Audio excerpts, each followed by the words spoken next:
light of a merciless moon, two silhouettes stand at the edge of a towering cliff, their shadows stretching into the abyss. The supreme leader of the Murim alliance gazes down with cold indifference at Jin Soon, a battered warrior who just surrendered his humanity for an impossible mission. Despite his agonizing wounds, the broken swordsman learns that his flawless memory has successfully restored the alliance's lost martial archives.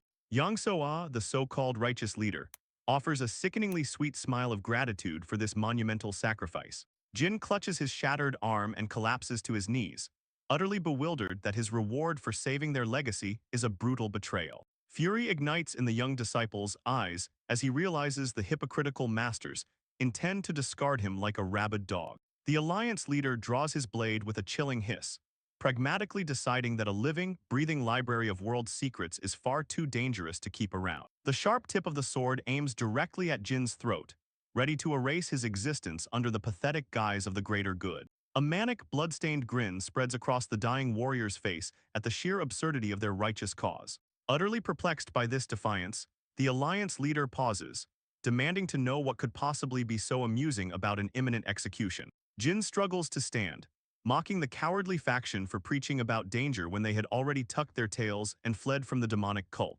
Unfazed, the arrogant elder boldly proclaims that with the restored archives, they will finally crush the demonic forces and rebuild their stronghold. The bruised warrior spits blood onto the stone, reminding this hypocrite that they sacrificed countless innocent lives as human shields just to secure their initial escape. The wind howls through the ancient pines as Jin questions who the real villains of this era are, blurring the lines between the righteous Murim and the evil cult. Driven by pure fury at having his sins laid bare, the elder surges forward to condemn him, but his victim cuts him off with a look of pure disgust, deeply ashamed he ever trusted these cowards. The broken disciple lifts a trembling, crimson-soaked hand, refusing to grant his executioner the satisfaction of a final strike. He channels the last drops of his life force into his own meridians, unleashing a fatal blast of energy into his own chest with a triumphant roar. His lifeless body plummets into the dark abyss, carrying the crushing weight of a cursed photographic memory that turned his entire existence into a living hell.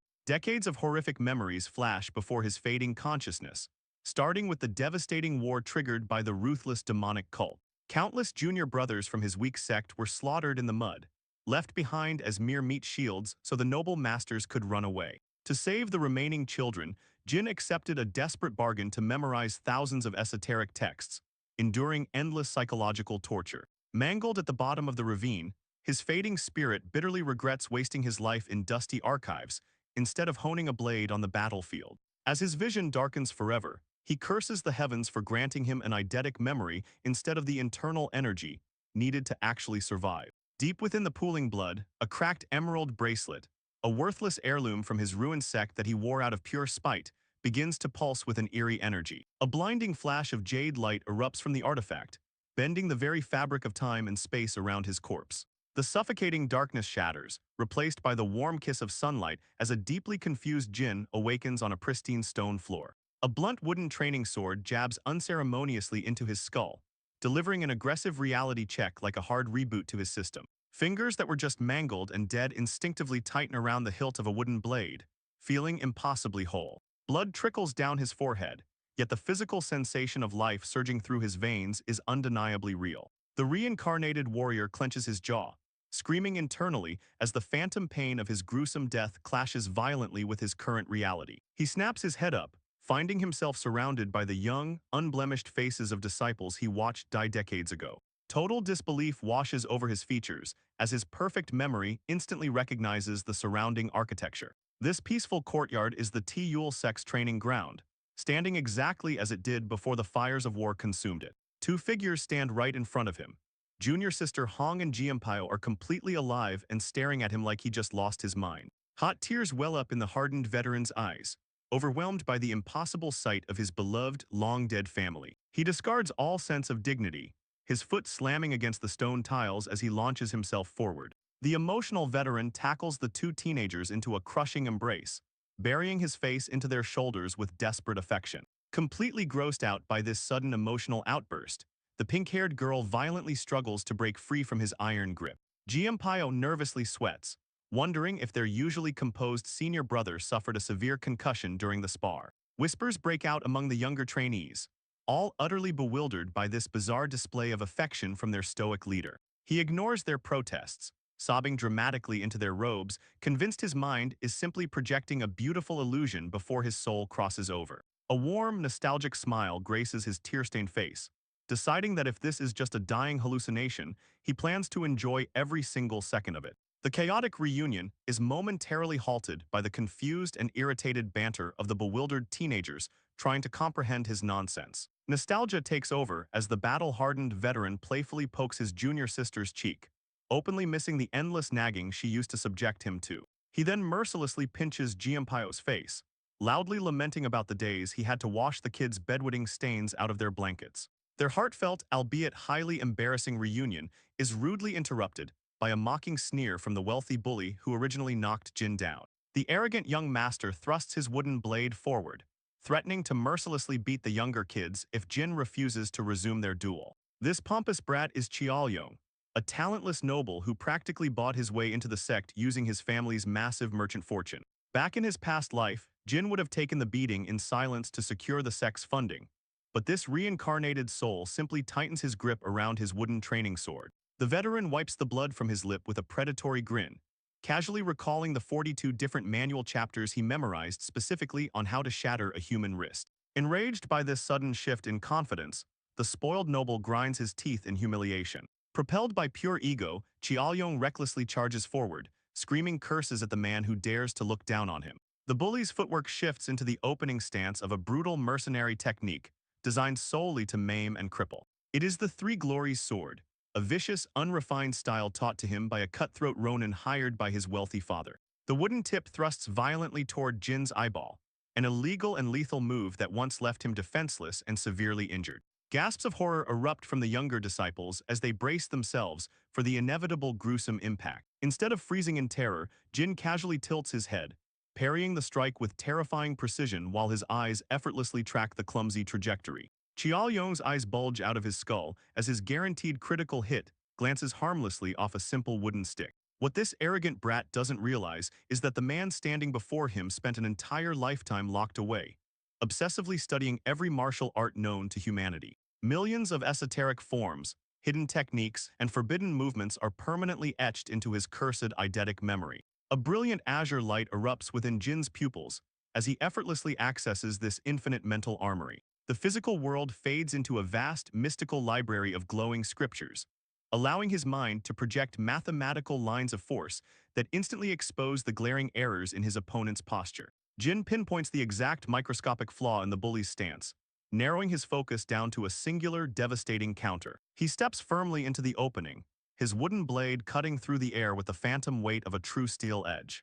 With fluid, elegant motion, he unleashes the first basic form of the Lesser Heaven Sword technique, a move considered completely useless by modern standards. The heavy strike connects perfectly, sending a spray of blood and saliva flying from the stunned noble's mouth. A dark, sadistic thrill washes over the veteran's mind as he savors the impact and the satisfying crunch of bone vibrating up his arm. He steps fully into the momentum, his face twisting into an absolutely unhinged smile as he prepares the follow-up blow. The wooden hilt crashes directly onto the crown of Chiaoyong's skull, delivering a concussive shockwave of pure, unadulterated karma. Massive impact generates a violent gust of wind that explodes across the courtyard, blowing back the robes of the awestruck bystanders.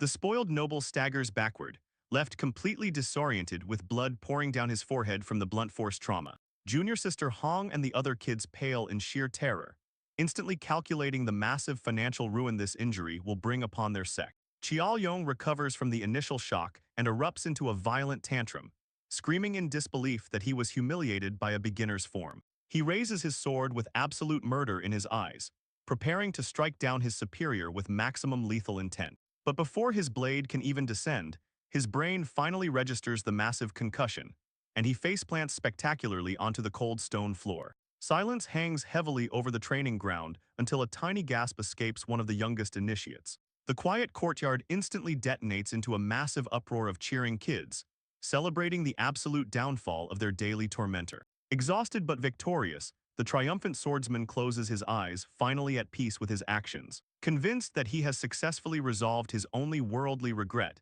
he dramatically smiles toward the heavens, fully prepared for his soul to fade away. A blinding pain suddenly explodes across his cheekbone as a vicious slap snaps him violently out of his poetic trance.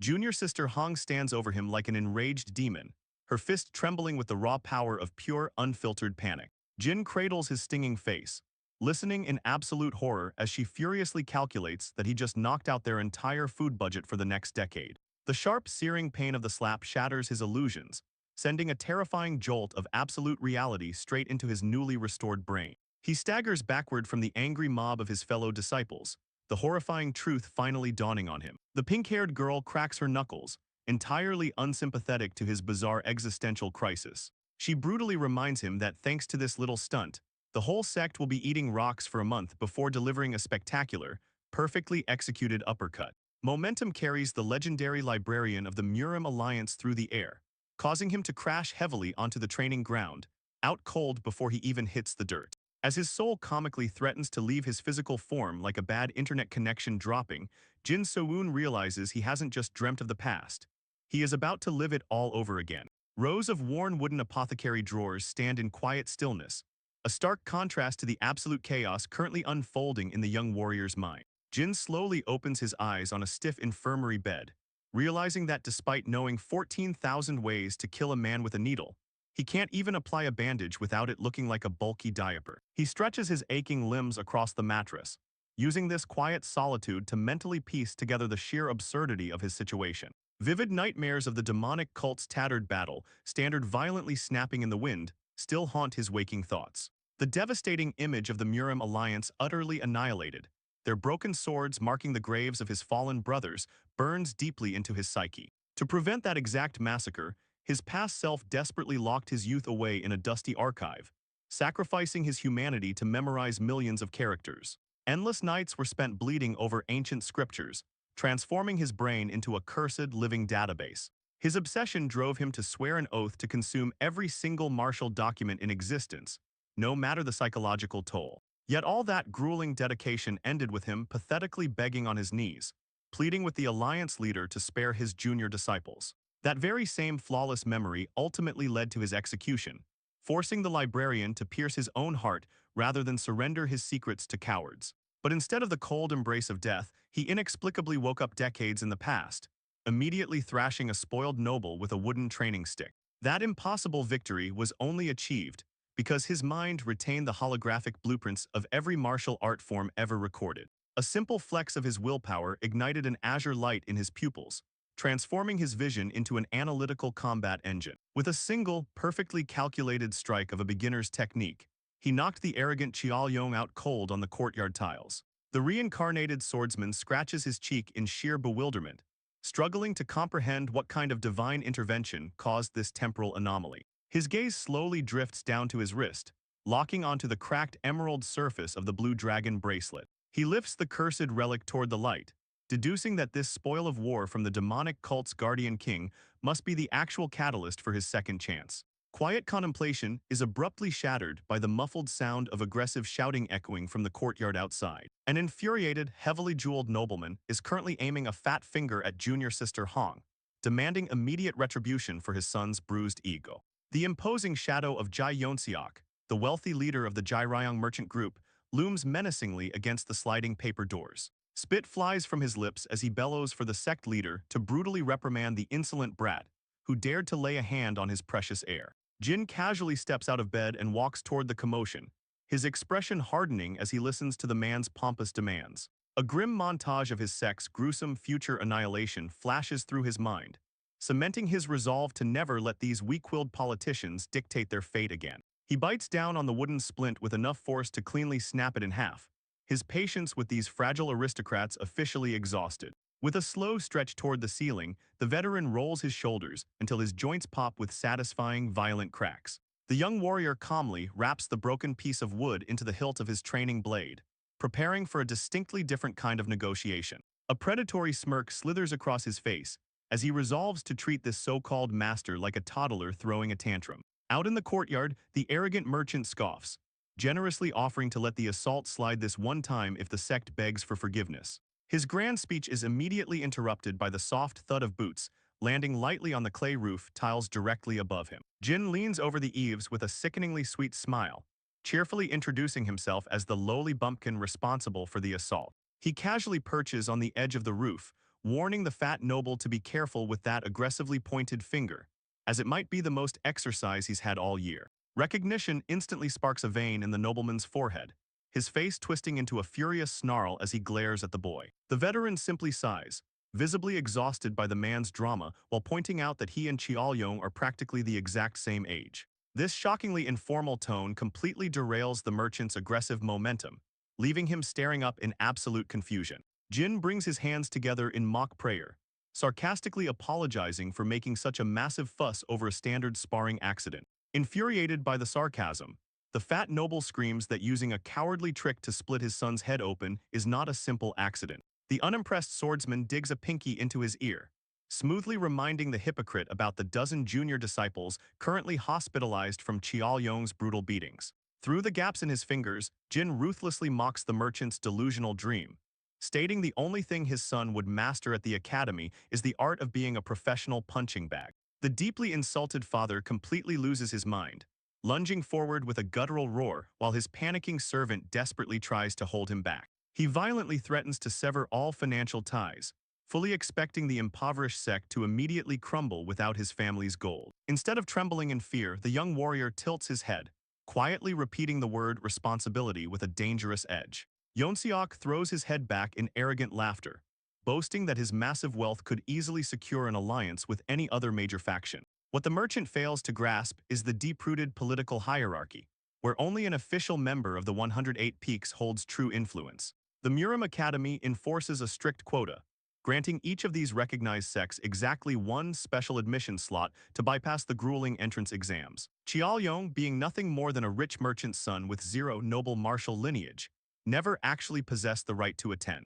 That is exactly why this wealthy family injected massive bribes into the failing T-Yul sect, buying a temporary discipleship just to steal their golden ticket. Unbothered by the financial threat, Jin leans down from the roof and challenges the furious noble to pack his bags and leave. A genuinely terrifying smile spreads across the teenager's face as he promises to take full responsibility for the fallout. Before the merchant can even process the insult, Jin's hand shoots out like a viper, clamping down on his silk sleeve with an iron grip. With an unblinking gaze, the reincarnated librarian exposes his darkest secret, reciting the exact coordinates of the merchant's undocumented tax evasion warehouse in the southern district. A cold sweat instantly drenches the nobleman's face, as he realizes his ultimate leverage has just been completely dismantled by a supposed country bumpkin. Jin ruthlessly twists the man's index finger, pushing it right to the breaking point while casually asking if they are finally done talking about responsibility. Desperate to regain control, Yeonseok screams that the Greater Murim Alliance will never protect a forgotten,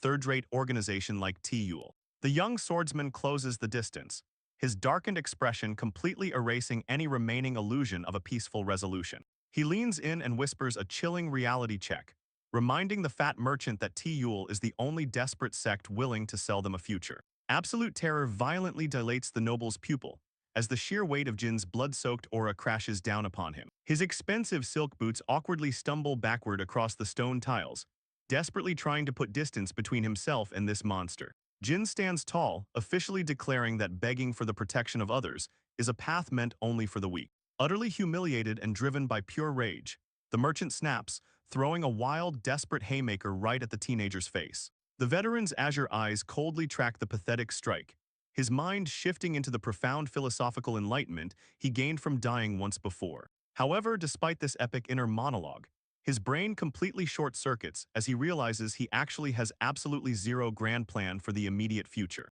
He just stared down a billionaire with the aura of a martial god, yet his only reward is a stomach violently growling like a dying whale. Hours later, the golden rays of dawn bled over the rugged mountain peaks, signaling a brand new day of desperate improvisation and extreme poverty. Hidden deep within the surrounding wilderness lies a dark, foreboding cavern practically choking on thick layers of massive spider webs. Jin stands alone before the terrifying abyss, accepting that if he wants to protect his starving family without merchant gold, he urgently needs to become stronger. He silently acknowledges that relying on his sect's abysmally weak mental cultivation technique will take decades to yield any actual combat results. His perfect memory quickly pulls up an alternative shortcut, envisioning the legendary 10,000-year fire ginseng, an elixir packed with overwhelming internal energy. A greedy grin stretches across his face as he recalls the exact contents of the Alliance's highly classified Jianghu spiritual elixir book. His brilliant master plan is immediately challenged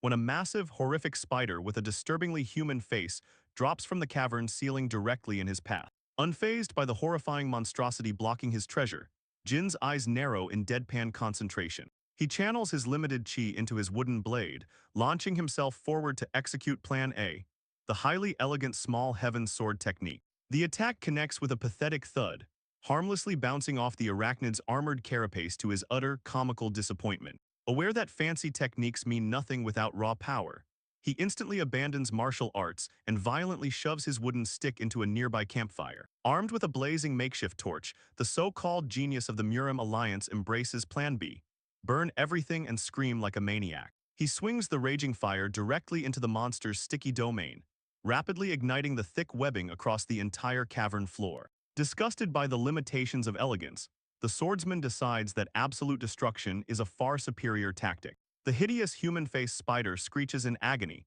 as Jin ruthlessly shoves the burning torch directly into its multiple glowing eyes. Towering flames consume the dark cave as the reincarnated warrior laughs maniacally, proving that nobody needs a legendary sword when they have a big flaming stick and zero common sense. The grotesque human-faced spider twitches its final death throes, securely pinned to the cavern floor by a crude blood-stained stake. Smoke clears to reveal the scorched, empty stone where the legendary 10,000-year fire ginseng once bloomed in absolute perfection. Jin staggers across the cracked earth, his body completely exhausted from abandoning martial arts for pure, unadulterated arson. He catches his breath, fully expecting a massive surge of divine energy to flood his mortal meridians at any moment. Instead of godlike power, a furious comical scream erupts from his lungs as he realizes he has been completely scammed by destiny. He risked degree burns and fought a human-faced arachnid for a spiritual return, so insultingly abysmal that a bowl of cheap spicy noodles would have provided more internal energy. The reincarnated librarian stares at the pathetic ant-sized droplet of chi hovering over his palm, loudly demanding a refund from the heavens. Gravity claims his weakened legs, dropping him face first onto the cold stone in a state of absolute existential despair. Panic grips his chest as he violently curses his inability to protect the T-Yule sect with such a pathetically small mana pool. Helplessness threatens to drown him all over again, burying his forehead into the dirt as the weight of the future crushes his spirit. Gruesome visions violently invade his mind, forcing him to watch junior sister Hong perish as a mere meat shield in the upcoming war. Jianpao's bloody demise flashes next, an innocent boy slaughtered just because their faction lacked the political power to refuse a suicide mission. Even the youngest children of his sect are painted in crimson, their tiny lives extinguished by the brutal machinations of the orthodox masters. The veteran furiously digs his fingernails into the solid rock, resolving that he must secure a position at the Murim Academy to rewrite this tragedy. He snaps his head up, his eyes burning with desperate determination as he refuses to let history repeat itself. In the heavy silence of the cavern, a single drop of condensed moisture detaches from a jagged stalactite. The droplet shatters the surface of a nearby puddle, catching the young warrior's exhausted reflection. Inspiration strikes like a thunderbolt, widening his azure eyes as a highly specific, bureaucratic loophole materializes in his encyclopedic mind. He vividly remembers the arrogant merchant Jai Yeonseok spending a disgusting fortune to purchase the mythical snow plum pill for his talentless son. That very same merchant had famously thrown a spectacular tantrum the day before the boy was scheduled to consume it. A devilish grin forms on his face as he realizes all those wasted years reading boring logistics reports are finally about to pay off. He rises to his feet, confident that his internal database can track down the impending robbery before the pill is lost to history. His consciousness plunges backward, diving deep into the impossible, towering architecture of an infinite mental library that instantly gives him a massive headache. He quickly scrolls past useless memories of annoying cult songs and old grandma recipes, aggressively filtering the noise to locate the Murim Alliance's Hefei Branch monthly report. A bright red conceptual thread shoots through the endless aisles of classified documents at breakneck speed. The crimson line zigzags through decades of logistics, casually bypassing military secrets to find a single, insignificant incident report. It forcefully plunges into a sealed scroll, highlighting the exact details of the high-profile theft. Hundreds of overlapping arrows illuminate the dark expanse of his mind, compiling patrol logs, witness testimonies, and mercenary movements into one perfect equation. The names of the suspects practically burn themselves into the ethereal parchment floating before his mind's eye. A simple wooden box secured with a crimson rope takes center stage in his reconstructed crime scene. He cross-references the mercenary tags, singling out the notorious thief known as Soul Chaser Ju Jiangma.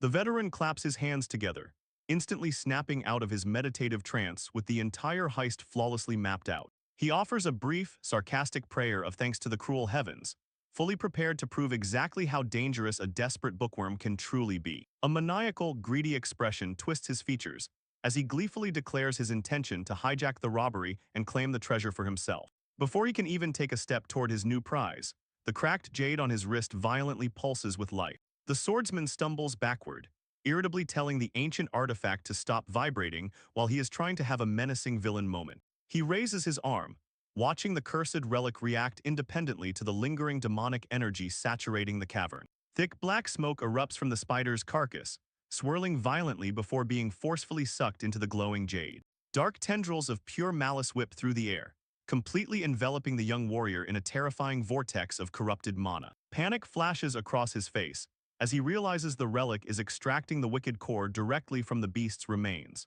Outside the cave, a flock of sparrows scatters into the morning sky as a deafening shockwave of energy obliterates the silence. Shards of dark, corrupted chi shatter into the atmosphere like broken glass.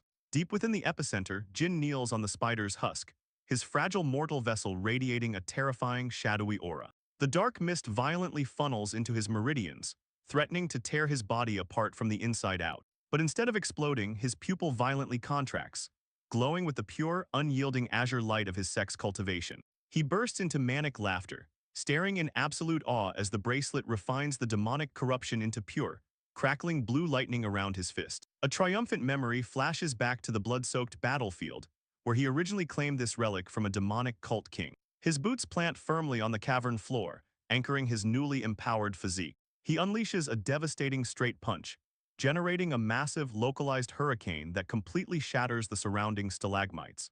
The young prodigy marvels at his own strike, realizing the artifact perfectly detoxified the wicked core to flawlessly harmonize with his weak foundation. With his internal energy fully supercharged, the grinning warrior confidently declares that where there is a will, there is always a highly profitable way. Miles away, the grand estate of the Jairayong merchant group is completely illuminated by hundreds of festive red lanterns to celebrate their rising status. A sycophantic servant enthusiastically toasts to the heavens, boldly claiming that enough gold can easily cure a total lack of martial talent. He brags endlessly to the T-Yule disciples, loudly hyping up the legendary Mount Hua elixir his master procured. Ignoring the obnoxious chatter, junior sister Hong sits alone on a stone wall, rubbing her temples in pure exasperation. Her emerald eyes remain fixed on the estate gates, acutely aware that her idiot senior brother is likely fighting a giant monster right now just because he read about it in a book. She mutters a dark promise to the wind, swearing that if Jin gets himself killed on some idiotic quest, she will personally murder him.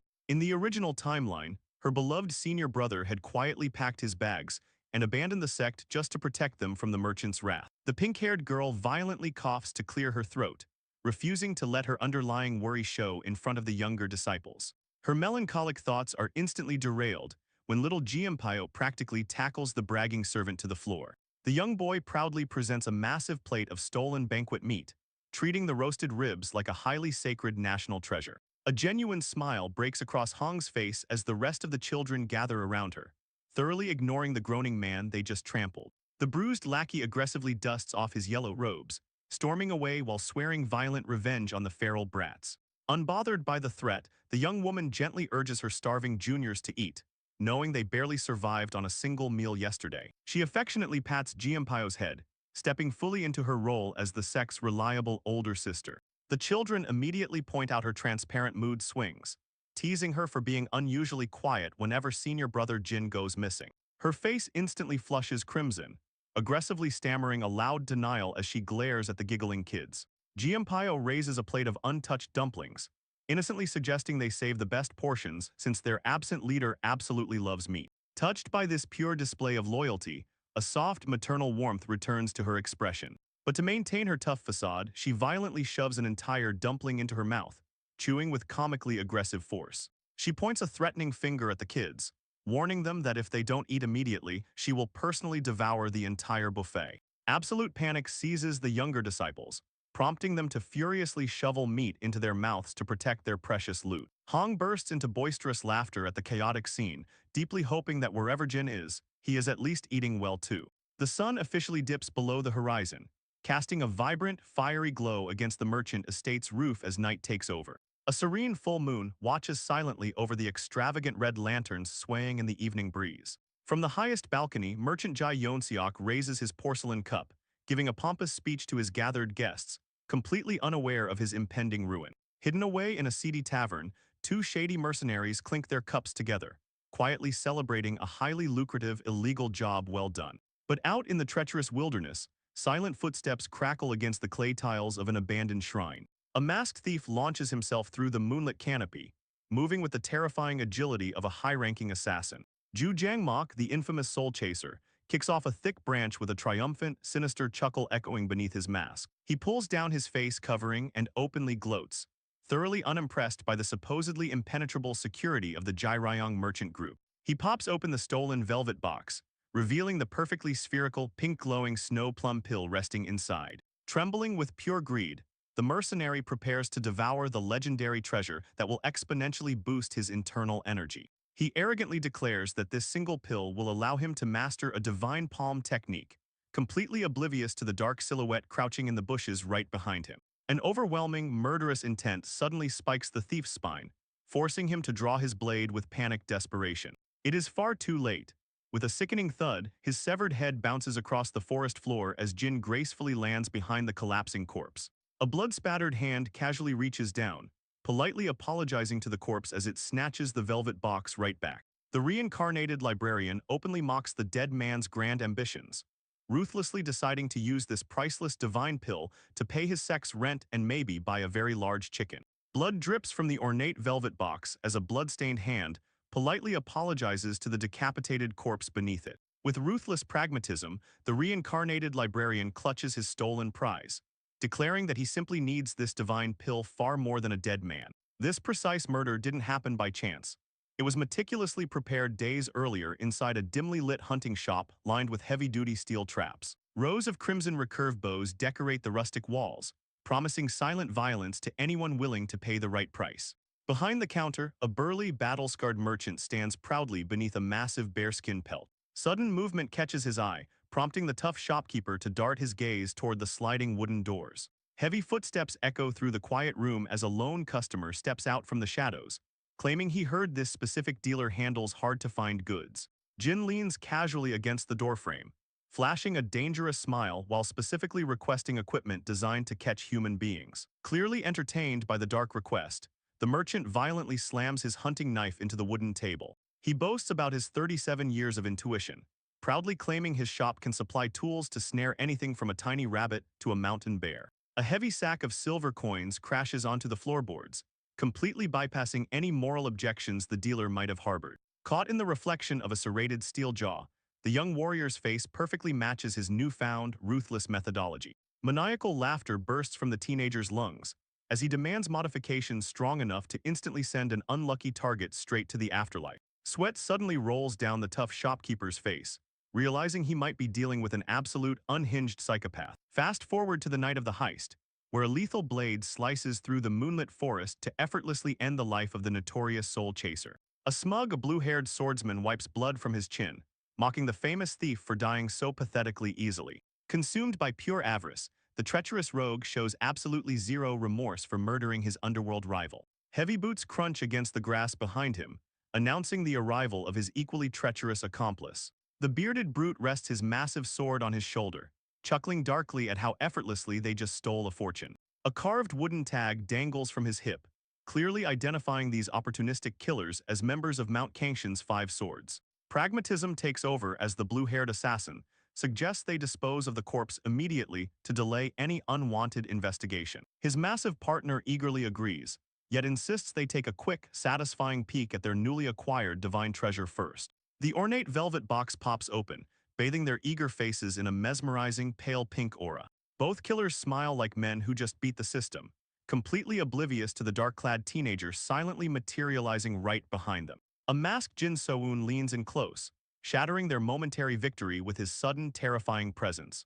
Panic fuels a wild backhand strike from the thief, but the agile intruder effortlessly ducks beneath the clumsy blade. Jin secures the velvet box in his tight grip, his eyes crinkling in sheer delight at hitting the ultimate jackpot. Enraged by the blatant disrespect, the blue-haired swordsman commands his junior brother to catch the masked rat immediately. The burly fighter charges forward like a wild boar, screaming promises of bloody retribution for stealing their stolen loot.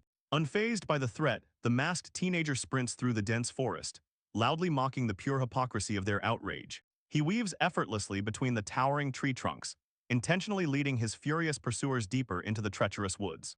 Momentum carries the bearded warrior forward, as he brings his heavy broadsword down with devastating, earth-shattering force. However, the nimble librarian smoothly pivots away, allowing the massive strike to harmlessly cleave the dirt right where he just stood. With a condescending glare over his shoulder, Jin politely advises the hulking brute to watch his step. A loud, sickening metallic snap echoes through the forest as a heavy-duty bear trap violently clamps down on the man's foot. Excruciating agony instantly replaces the killer's rage, forcing his eyes to bulge as the serrated steel bites straight to the bone. From the safety of the shadows, the teenager whispers a sarcastic cheer for the flawless execution of his purchased hardware. Cold sweat pours down the crippled assassin's face as his entire body trembles in sheer, paralyzing pain. A chilly night breeze sweeps through the canopy, carrying the fresh, metallic scent of blood into the air. Horror strikes the blue-haired senior as he rushes to his fallen comrade, staring in absolute disbelief at the mangled limb. He glares venomously at the hidden teenager, condemning him as a cowardly bastard for relying on such cheap hunter's tricks. To assert his dominance, the arrogant swordsman raises his pristine blade and furiously demands the intruder reveal his true identity. Down in the dirt, gloved fingers wrap securely around a perfectly ordinary rock. Jin violently hurls the stone directly at the hypocrite's face, refusing to waste precious time on a classic villain monologue. The projectile harmlessly clatters onto a broad leaf, intentionally thrown wide just to provoke a careless reaction. In response, the blue-haired assassin slashes the rock in half, his misplaced confidence immediately surging back. He scoffs at the primitive distraction, completely convinced this masked rat possesses absolutely zero actual martial arts skills. Dark energy violently erupts from the teenager's body, allowing him to boldly declare himself the rightful new owner of the Snow Plum Pill. This audacious claim is backed by absolute facts. Jin's mental archives had previously flagged the suspicious disappearance of these exact Kangshan swordsmen right after the heist. Furthermore, tactical logs showed no record of any rising expert who had allegedly consumed the legendary elixir during that entire period. By connecting these bureaucratic dots, the reincarnated genius accurately deduced the original thief had been double-crossed and buried in this very forest. Realization dawns on the blue-haired assassin, his face twisting in panic as he understands this masked stranger knows entirely too much about their illegal operations. The mysterious intruder steps out from the shadows, calmly confirming their true identities as the disgraced Mount Kangshan disciples. Outraged and terrified, the killer screams at the top of his lungs, demanding to know why this nobody isn't paralyzed by their sect's formidable reputation. Cynical amusement flashes in Jin's eyes as he mocks the sheer absurdity of robbers reporting another robber to the authorities. Unable to endure the insult, the crippled bearded warrior completely loses his mind, lunging forward with a desperate heavy punch. A casual sidestep from the teenager triggers a massive cascade of hidden, spring-loaded traps buried deep in the grass. The burly man smiles confidently, assuming his dense chi will easily deflect these mundane metal jaws. He aggressively sweeps his massive sword, shattering a flying trap into pieces while blindly praising his own brute strength. Convinced that the gimmicks are finally exhausted, the blue-haired senior vows to physically tear the masked boy limb from limb. Total silence greets their overwhelming arrogance as Jin slowly lowers his stance. Dust kicks up around his boots as he feigns a desperate retreat deeper into the leaf-covered terrain. Bloodlust completely blinds the two killers, compelling them to immediately give chase without checking their surroundings. With a triumphant shout, the senior points to the distinct footprints left in the dirt, blindly assuming the fleeing boy is making panic mistakes. Jin executes a rapid swirling movement technique, intentionally carving a clear, singular path through the dense foliage. Greed clouds their judgment as the overconfident assassins follow his exact route, determined to cut him down from behind. Soft thuds mark the teenager's precise landings, his boots pressing into very specific, predetermined spots on the forest floor. The bearded brute launches himself into the air, screaming a feral battle cry as he prepares to crush his target. Devastating force shatters the earth as he crashes down, perfectly aligned with the boy's previous stance. A quick pivot pulls Jin away from the impact zone, successfully leading the brutes exactly where he wants them. Triumphant grins stretch across the killers' faces, both absolutely certain that this deadly game of tag is finally over. Their heavy boots land squarely on the exact same footprints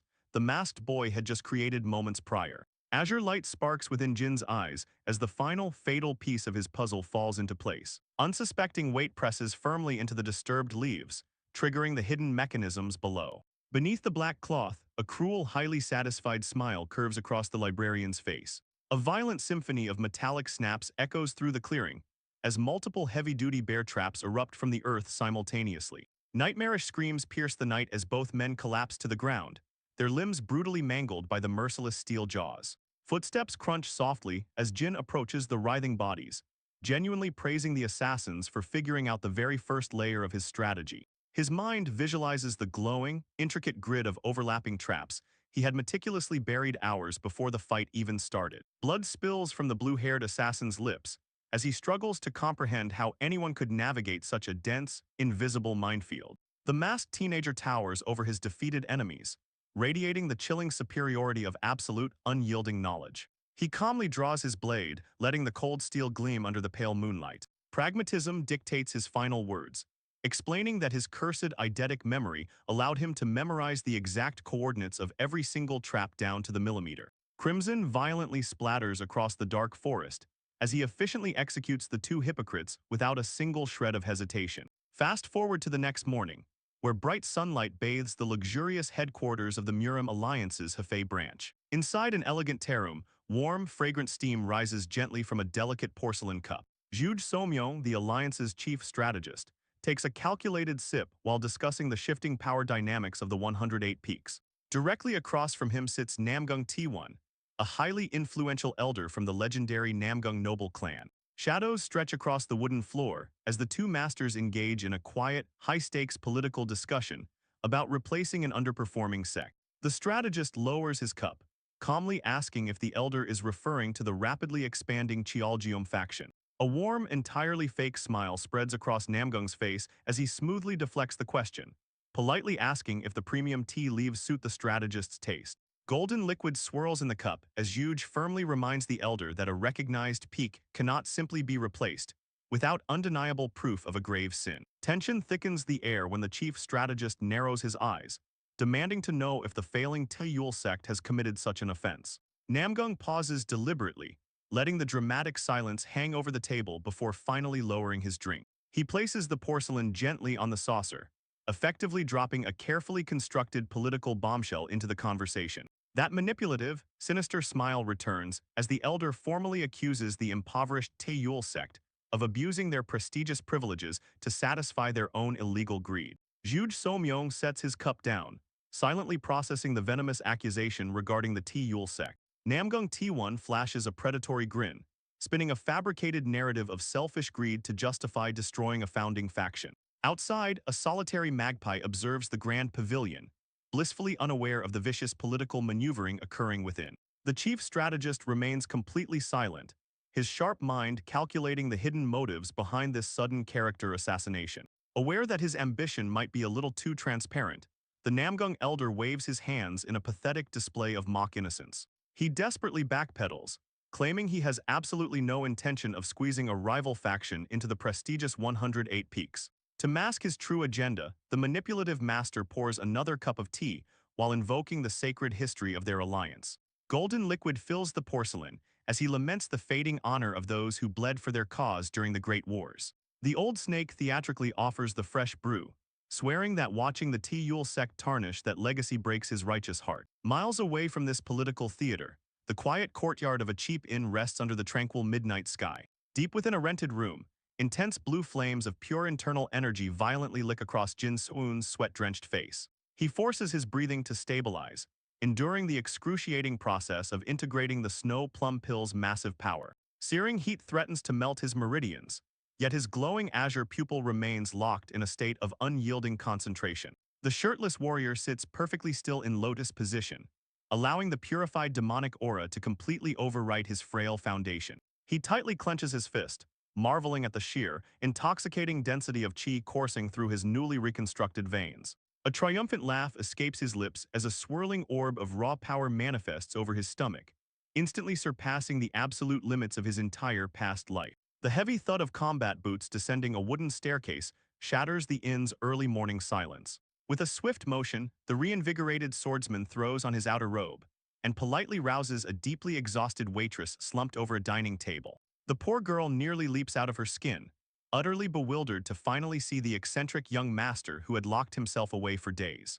He casually brushes off her concerns about his prolonged absence, smoothly demanding a massive feast to satisfy his ravenous hunger. Panic flashes across her face as she nervously explains that the kitchen fires were extinguished hours ago. Instead of arguing, Jin slides a heavy stack of silver coins across the wood, offering to pay for a week's lodging in advance for their troubles. The waitress instantly sprints away, aggressively promising to drag the lazy chef out of bed by his ears. His gaze follows her scramble as the reincarnated librarian cynically reflects that cold, hard cash remains the ultimate universal language. A recent memory surfaces, recalling a massive mountain tiger that had foolishly tried to make a meal out of him during his travels. The cursed blue dragon bracelet had instantly activated, wrapping the beast in suffocating tendrils of dark energy. It violently extracted the apex predator's life force, flawlessly converting the raw vitality straight into usable true chi for its master. Jin treated the fearsome beast like a random loot drop, casually hauling the pristine pelts into town to scam a local merchant for a small fortune. He rests his chin on his folded hands, acknowledging that while infinite money is great, his new cheat code comes with a fatal flaw. The artifact's vampiric absorption perfectly mimics the infamous heaven-devouring art, a forbidden technique strictly used by demonic forces. If the righteous Orthodox factions ever witnessed this ability, they would immediately brand him a heretic and massacre his entire sect. The young master tightly wraps a strip of blue fabric around his wrist, swearing to keep the cursed relic completely hidden from the world. His paranoid musings are interrupted by the joyful arrival of the waitress balancing two massive trays of steaming food. Jin's eyes sparkle with pure gluttony as he zeroes in on the mountain of braised pork and perfectly steamed dumplings. He furiously shovels noodles into his mouth like a starving feral beast, utterly confusing the inn staff who expected a refined nobleman. Mid-chew, he casually asks the lingering girl if she has heard any interesting gossip floating around the city. She eagerly leans in, excitedly whispering about the grand banquet hosted by the Jairyong merchant group to celebrate a priceless elixir. The waitress dramatically throws her hands up, shouting that the mythical treasure was completely stolen right out from under their noses. She continues her passionate storytelling, concluding that only a legendary phantom thief could have bypassed such heavy security. However, the real twist comes when she mentions the Murim Alliance has officially dispatched elite investigators to hunt the culprit down.